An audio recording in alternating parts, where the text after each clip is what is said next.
दोस्तों क्यों कभी कभी किसी सिचुएशन में हमें गूज़बम्स यानी रोंगटे आ जाते हैं। ज़्यादा देर पानी में रहने के बाद हमारी उंगलियां ऐसी क्यों हो जाती है और हमारी उंगली में ये सफ़ेद से डॉट्स क्यों होते हैं और हमारे होठ के ऊपर इस जगह को क्या कहते हैं। अगर आपको नहीं पता कि ये सब क्यों होता है तो इस वीडियो में मैं आपको इन फैक्ट्स के बारे में ही बताऊंगा। तो चलिए जल्दी से वीडियो शुरू करते हैं। Fact number 1। दोस्तों आपने अपने नाखून पर ये वाइट डॉट तो देखा ही होगा, लेकिन क्या आपको पता है ये क्यों होते हैं? दरअसल ये सफ़ेद डॉट्स आपके शरीर में विटामिन, मिनरल्स, आयरन और कैल्शियम की कमी के चलते होते हैं। हमारी बॉडी और ब्रेन आपस में इतने अच्छे से काम करते हैं कि अगर हमारी बॉडी में कहीं भी कुछ प्रॉब्लम होती है या किसी न्यूट्रिएंट्स की कमी होती है तो उसके सिम्टम्स हमें दिखाई देने लगते हैं। ऐसे ही जब हमारी बॉडी में विटामिन, मिनरल्स, आयरन और कैल्शियम की कमी होती है तो हमारे नाखून पर ये वाइट डॉट्स आ जाते हैं। Fact number 2। दोस्तों जब हम ज़्यादा देर तक पानी में रहते हैं तो हमारी उंगलियां कुछ इस तरह से हो जाती हैं, इनमें सलवटें पड़ जाती हैं। लेकिन क्या आपने कभी सोचा है कि ये सलवटें हमारे किसी काम की है या नहीं? इनसे कुछ फ़ायदा होगा या नुकसान? दरअसल एक स्टडी में साइंटिस्ट ने यह बताया कि ये सलवटें असल में बहुत काम की होती हैं। जब हम ज़्यादा देर तक पानी में रहते हैं तो उंगलियों में ये सलवटें पड़ जाती हैं और जब हमारे हाथ पैर गीले होते हैं और जब हम किसी चीज़ को पकड़ने की कोशिश करते हैं तो ये सलवटें बहुत काम आती हैं, क्योंकि ये सलवटें उस चीज़ को पकड़ने के लिए अच्छे से ग्रिप बना पाती हैं। अगर ये सलवटें नहीं पड़ेंगी तो हम किसी भी चीज़ को सही से नहीं पकड़ पाएंगे। Fact number 3।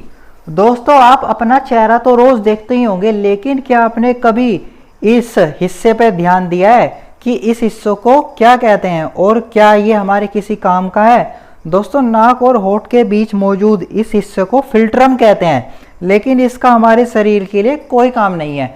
दरअसल ये जब बनता है जब हम अपनी माँ के पेट में होते हैं। गर्भावस्था की शुरुआत में कुछ समय ऐसा होता है जब हर बच्चा अपने चेहरे से वंचित होता है। 2 से 3 महीने के बाद परिवर्तन आने लगता है। पहले नूथन यानी नोस्ट्रिल और फिर मुंह बनता है और जब नाक और होठ बन जाते हैं तो ये फिल्ट्रम बन जाता है।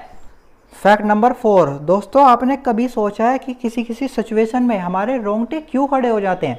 जब आप डर जाते हो या किसी पार्टी में बहुत शोर हो रहा होता है या फिर आप किसी चीज़ को लेकर शॉक हो जाते हो, इन सभी सिचुएशन में आपकी बॉडी में एक एड्रेनलिन नाम का केमिकल रिलीज होता है और जब ये एड्रेनलिन बहुत ज़्यादा अमाउंट में रिलीज होने लगता है तो आपको रोंगटे यानी गूज़बम्स आने लगते हैं।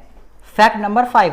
दोस्तों हमने स्कूल में पढ़ा है कि हमारे शरीर में 206 हड्डी होती हैं, लेकिन जब एक बॉडी का जन्म होता है तो उसमें 300 हड्डी होती हैं और जब बॉडी बड़े होने लगती है तो उसमें 206 हड्डी ही होती है। लेकिन आप सोच रहे होंगे कि ऐसा क्यों होता है? दरअसल जब हमारी बॉडी धीरे धीरे बड़ी होने लगती है तो कुछ हड्डियां आपस में जुड़ जाती है, जिसके चलते हमारे शरीर में 300 की जगह 206 हड्डियां ही बचती हैं। Fact number 6। दोस्तों जब हम किसी के या कोई हमारे गुदी गुदी करता है तो उसका असर हमें देखने को मिलता है, लेकिन जब हम अपने आप को ही गुदी गुदी करते हैं तो हमारे पे उसका कुछ असर नहीं होता। आपने कभी ना कभी तो सोचा ही होगा ऐसा क्यों होता है? दरअसल जब हम अपने आप को गुदी गुदी करने जाते हैं तो हमारा दिमाग पहले से ही अलर्ट मोड पर चला जाता है और जब हम अपने आप को गुदी गुदी करते हैं तो दिमाग को पहले से ही पता होता है कि आपकी बॉडी के साथ अब क्या होने वाला है, इसलिए आपको गुदी गुदी का असर नहीं महसूस होता। तो गाइज इस वीडियो में इतना ही था। अगर आपको वीडियो पसंद आई है तो वीडियो को लाइक करना, मेरे चैनल सब्सक्राइब करना। मिलता हूँ आपसे अगली अपनी नई वीडियो के साथ।